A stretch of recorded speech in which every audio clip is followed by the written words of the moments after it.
and welcome to the IDEMS podcast. I'm David Stern, and I have the privilege of being here today with a colleague of mine called Moustapha Moussa. We've been working together now for 10 years on your work in processing. It's so great to be here discussing with you. How are you doing? How are you doing, David? Thank you so much. And thank you for giving me this opportunity to have an interview. It's a pleasure. It's a real privilege. Yes. Because we've known each other now for quite a while. And yes. I've always admired your work so much. And to hear about it now and to be able to discuss it with you in this way is going to be great. Yes. Thank you so much. So I want to start with, you've been working now with farmers in Niger, which is where you're from. Yeah. But not just Niger, in Burkina Faso and now Mali as well. Yes. On processing. Yeah. Transforming local food into nutritious products. Yeah. In a way which is, I think, transforming in many ways the way that rural communities are working. Yeah. And you've not just worked in rural communities, you've worked in urban communities as well. And that's maybe another set of discussions we could have. Yes. But I'd like to focus on when you started working with these rural communities on the processing units you've been building with them. Yes. Did you ever imagine it could have the sort of transformational effect that you're now seeing? What was your thought? Okay. Actually, to me, I will not imagine that I will be part of a system that can really bring this starting change. Is very impressive, but to me, we really got to make it because there are so many things, starting by collaboration, integration of discipline, and listening to people, and also be more specific on what we want to do. So I think that's what make to me this success. I remember 10 years ago, as you mentioned, we had a workshop, I think in Burkina Faso. And at that time it was Roger Stern that was leading the team of research method. And that was the first workshop we had on data entry, which I saw very amazing, how to set variable, how to set the dependent and independent variable, and how to really match everything and to make sense to visualize result. And the value we put still on, data understanding, to type of analysis to do. But the second things that amazed me, I think it was 2011. There was a session, he said, you all have to define your research question. Yes. And that was my first time to hear the word research question. And this is really interesting. And I'm realizing that listening to you, I know what you're talking about, but I'm not sure that the audience can yet tell what you've done. So let's just get concrete now. Okay, yeah.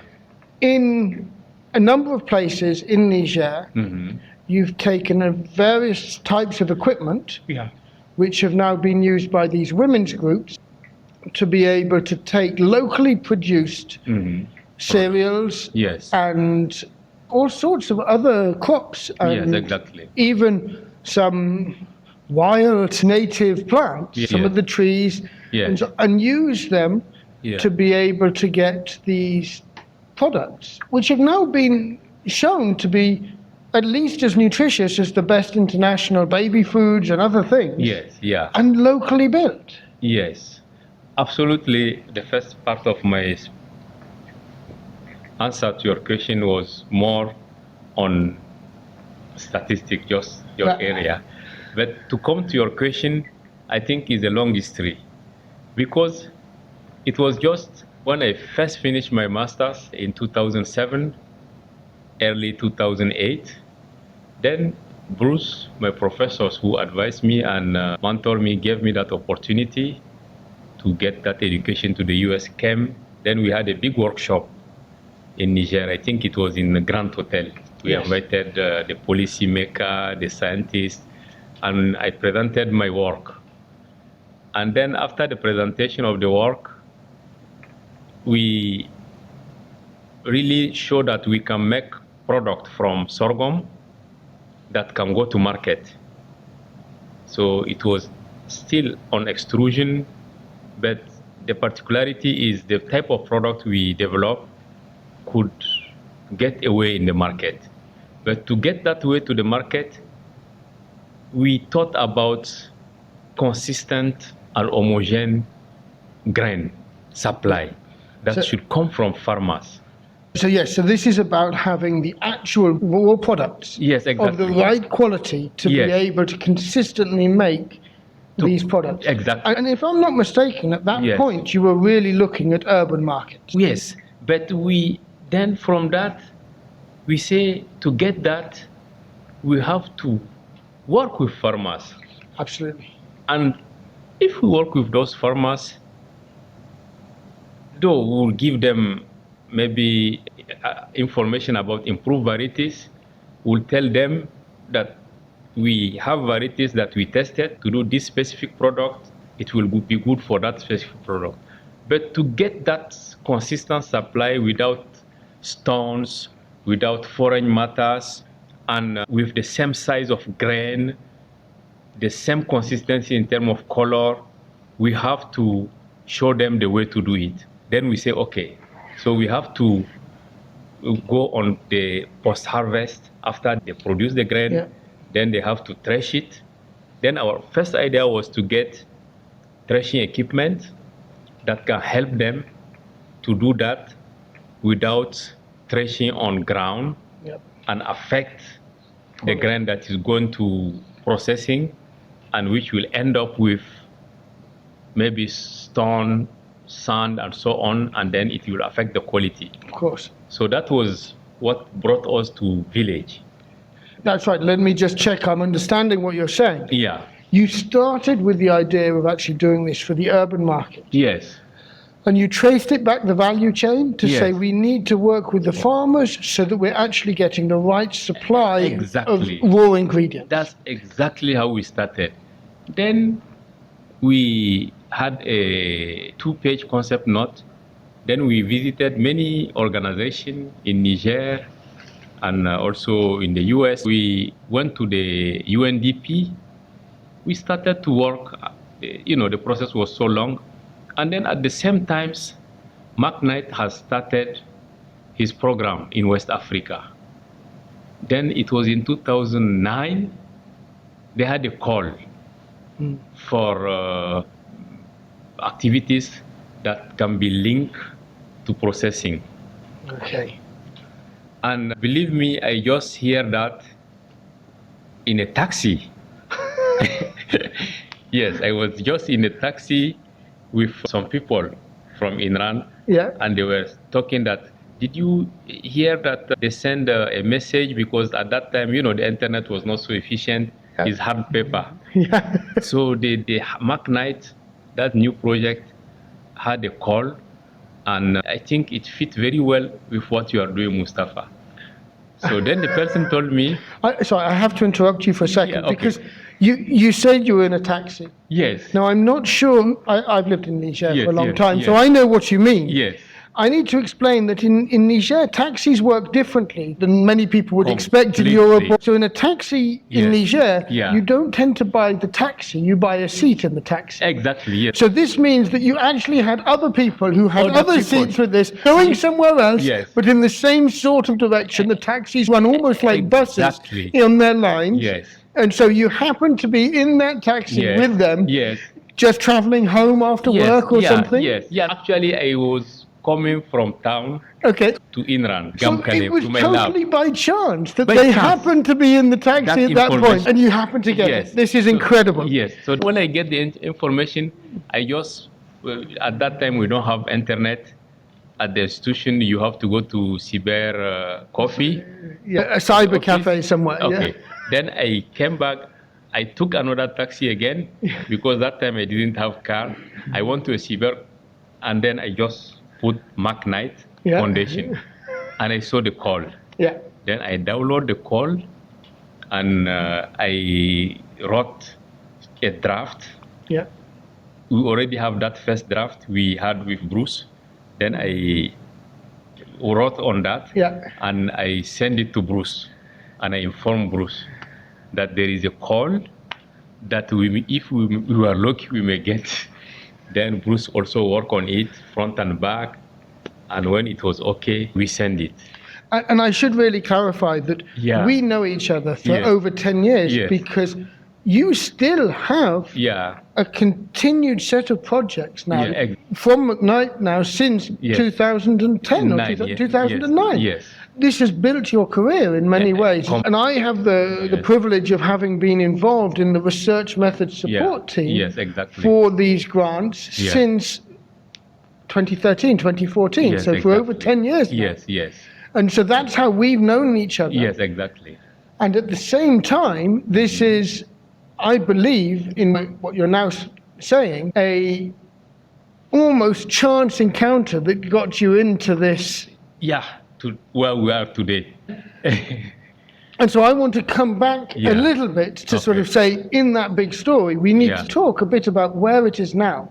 Because Yeah. the scale and Yes. the way, once you got to the farmers and to Yeah. the farmers' fear, you suddenly found there was another opportunity, that you didn't need to just serve the Yeah. urban market. Exactly. Yeah. Actually, it brings a very big shift to our thinking and our activity with Bruce, because they gave us $60,000 for 2 years, and that's how we started. And then we bought the thresher. We do all the testing of the grain of the farmers, and after that, the women farmers in those locations, they say they really want to do processing. They don't just want to provide grain to urban processors, but they would also like to know how to process those grain and sell them in their local market. Yes. Because many economists misconceive that. They say, no, you are going to waste your time. They don't have money. They have time. Nobody will buy the product in the village. Yeah. Just focus in cities. Well, the request was from them. Then we decided, when McKnight said, okay, we are satisfied, you can write another 2 years. I think they give us 2 years. Then we just decided to say, okay, we are going to do the processing with those women group. And that's how everything started. And I want to clarify here again to Yeah. the audience that I've had the privilege of following your work for 10 years Yes. and seeing this explosion happen in many ways. And you've not given up on working in these urban contexts. There's still things which have happened there. Yes. But you're most excited, as am I, by Yes, what's exactly. happened in these rural contexts. Yes, yes, These women's groups who Yes. have taken on the processing, yes, who are now innovating. Yes. They're sharing, they're expanding, Exactly. they're scaling in Yeah. so many different ways. And it's just livelihoods are changing, the nutritional impact, it's giving resilience to systems Yes, which yes, are yes, very yes. fragile, which have Exactly. been hit by all sorts of challenges over the years. Yes, yes, And yet these groups Yeah. have just been so central now to their communities. yeah. They've built communities. yes, completely. And And even their status, because their attribute has changed. People look them differently than before in the village. Many of the community consider them as health professionals, yes. as savers in the village. And the local authorities also see them as the insurance of food and nutrition in their community. Absolutely. So they have a lot of governance in the local authority just because of their contribution to the community. Absolutely. So And this there's is- so many stories we could tell Yeah, about exactly, that. yeah. And I'd love to have the opportunity to Yeah. talk to you about some of those specific Yes. elements. What I'd like to just make sure we do to sort of tell this story well is to come back to where you started with this element of the research and the statistics and the data. Because actually a big part of this challenge for you has been this sort of, is this a development project? Is this a research project? You're a researcher. That's sort of what you do. You're part of a research organization in Niger. But you found yourself in a position where really what you're enabling is powerful development. Yes, exactly. And this is something where we've done little bits of support as we can, as is our role. Yes. But the reality is that tension between those two has been so difficult because you're following what the communities are asking, and yet you're also getting research evidence at the same time related. Can you talk a bit about that experience? So I think that's what brings that is really, to me, we give an opportunity to the women to express their knowledge, to express their thinking, to express their feelings. Then as researchers, we try to bring a linkage, how we can work together collectively. It's really a collective action, but by putting them at the center of the action and by taking what they feel in their gut, explore it together and support it with evidence in science. That's exactly, I think, what makes our work to succeed. We did not impose. Maybe just one thing on that, which you're describing. Can you talk to me about how these infantile nutrition products came about with that? This was a need, because malnutrition is a big problem in these areas. Very big problem. It's sort of regions of the world where this is still a serious issue. And so these infantile products, there are internationally accepted products, but they're not easily accessible in these regions. And there was this feeling that they should be able to be. Who expressed that need? Was that coming from you? Was that coming from them? So the problem they brought is the malnutrition. And also the problem they are having with the product sending by health centers. Sometimes they don't come in time. Sometimes they have to walk for 20, 30 kilometers. And sometimes when they bring it, the children don't like it. So this is a big problem. But they have never known that they have local ingredients, that if they bring this, that at such percentage, that percentage, bring them together, cook them at certain temperature, certain time, they can come out with a product that is much more better preferred by their community children than the one they are having from the health centers. And they are obviously seeing changes when they start to administer the formulas to their children. So let's be clear here. You've also done some of the research work needed to check the safety of these products, the nutritional value. Yes, exactly. And my understanding is your results have shown that these perform. Actually, I can say this work, what makes us to really succeed is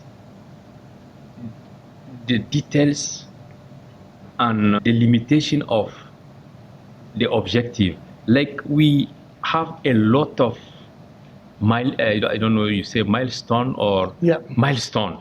You've gone through milestones which you set. Yes, and this to me, Roger Stern play a very, very big role, because I remember one time he said, look, Moustapha, first, it will be very difficult for you to put so many variables together. You will not understand anything. I will advise you to first test all the millet varieties you have and see what it contains, and also see what the consumer prefer most. You do the same things for your peanut varieties, the same thing for the cowpea varieties. Then you can now go to another level of stage where you can take the best one and you do your combination. This idea of breaking it down, breaking the problem down. This is the scientific processes that you've brought to the table to help support. Yes. So these problems have come from the community. Exactly. The women's groups are saying they want to solve these problems. You come with the scientific approach and you then listen to what their problems are. Yes. You try and find potential solutions, and then you're co-creating those with them to see what's acceptable, what's not. Yes, exactly what happened. Then after that, now we have the best varieties of each ingredient. And he said, now you can know why this product is preferred than this product. And you can also understand the reason. Yes. But if you put everything together, you will not know.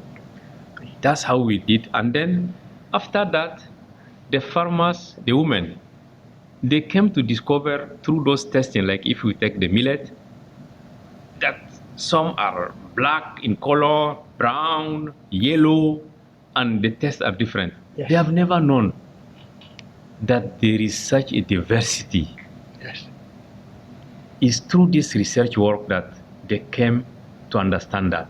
And then when we do the product also, we notice that if you take like a specific varieties, it has this characteristic to do porridge. This has this characteristic for couscous. This has this characteristic for bread making.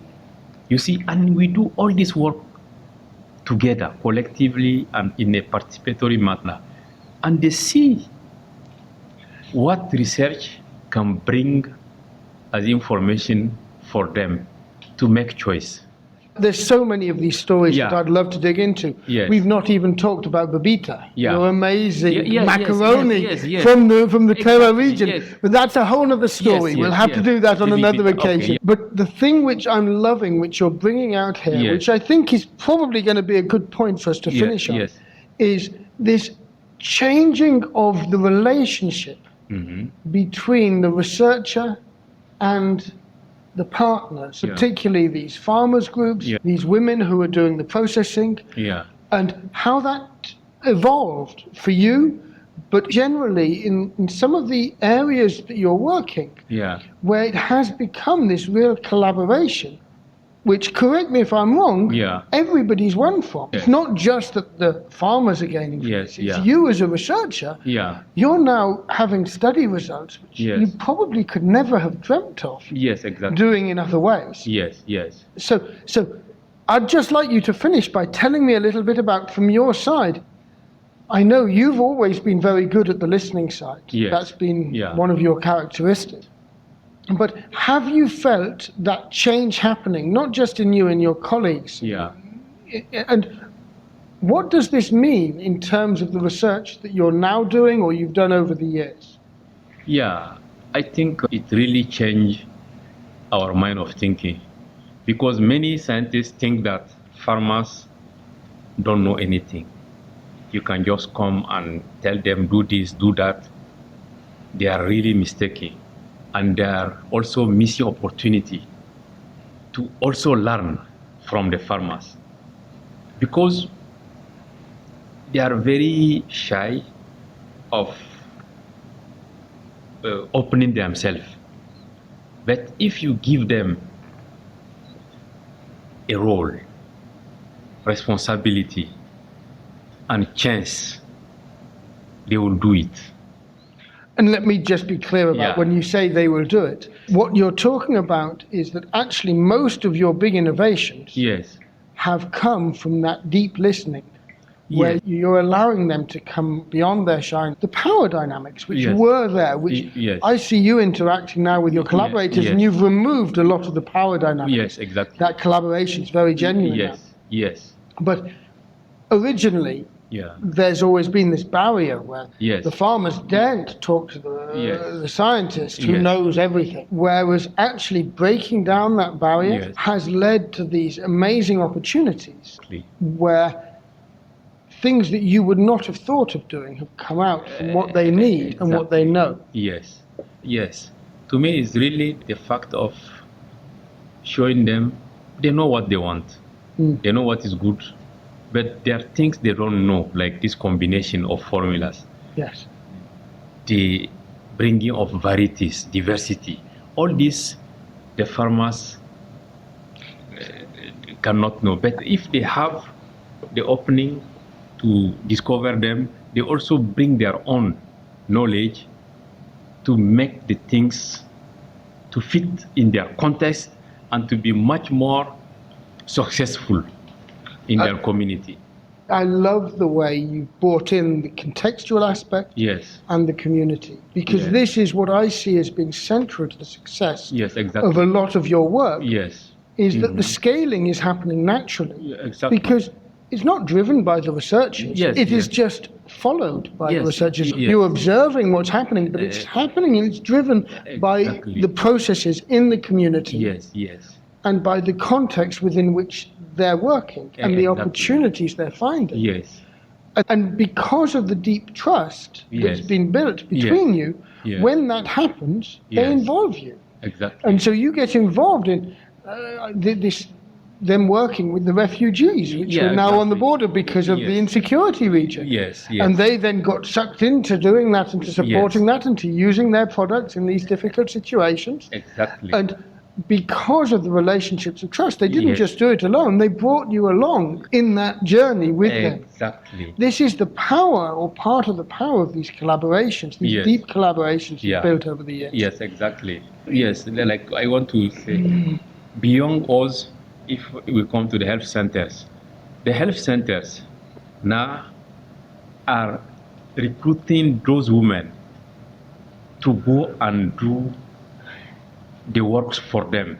This is a whole other story, because you've told me other stories about what's happening in the market, with schools, with the health centers, and so we need to have another discussion about this, bringing some of these stories out. But I really enjoyed the way this has come out and the way your broad story has come out. I've also had the privilege of talking. You've mentioned Bruce a few times. I have the privilege of doing an episode with him as well. So there will be some further details that will come out in that. And then I really hope we get to have another conversation like this. Absolutely. There are so many things. Can dig into some more details, because this has been so enriching. You know, an even indicator, I will just give you a kind of anecdote. They have indicator that they can know. Like, I remember the last time we visited, there is a village just around the giraffe area. Out of Niamey, as you go outside, So I was with Roger Stern, Bettina, and I think some other people that came from McKnight that year, and our group. So we had a milling machine that we brought in that village, and the women group are using it for the processing. And then in the afternoon, the village people bring their grain to have flour for the evening dish, for the evening porridge. So before that machine, there was no any machine in that village. And they were all pounding. So that time when we came, after we have the meeting, they were so excited, the women. And one of them said, I want to ask you a question. When you came, what did you hear in this village as noise? She just said as noise. We were confused. We said as noise? She said, yeah, what did you hear? She said, but there is no any noise of mortar and pestle. Just because of that equipment. And then another of them bring her hand like that. And he said, okay, please touch. He even said to Roger to touch. He said, do you see my hand? They are all very smooth. Because for 1 year, I did not pound. I have time to socialize. And my husband liked my hand. It is very, very smooth, so it brings change. What I love about that particular story, and it's perfect to finish this episode on. What I love about that story is this is change, simple, Yeah. meaningful Yes. change happening. Just But that's introducing change, the milling machine. and that's change which happened almost 15 years ago now. Yeah, 15 years. And that's exactly. before your story got interesting. This is what's so amazing. Yes, yes. You were bringing change Yes, 15 years ago. Yeah, exactly, And yeah. since then, every year since, Yes, you've gone exactly. further and Yeah. further, and the change has got Yes, bigger and yes. bigger and more impressive. Yes. And still, the story from 15 years ago is Is there. moving, it's important, and it's showing impact. impact. Wonderful. Yes, and you see, the economists say they don't have money, but they had a truck. Because when we came... So I should explain, a truck is sort of a barter, it's an exchange. Yes, a queue of pot, you have the millet, then they have a small pot with a small millet, and that is their compensation. Exactly, they paid in grain. In grain. And this is the sort of thing, there's always ways to make these things work. Yes. And understanding the value of that in these really low resource environments and building for this is so exciting. Yeah. And I have great admiration. Yes. I am looking forward to our next discussion.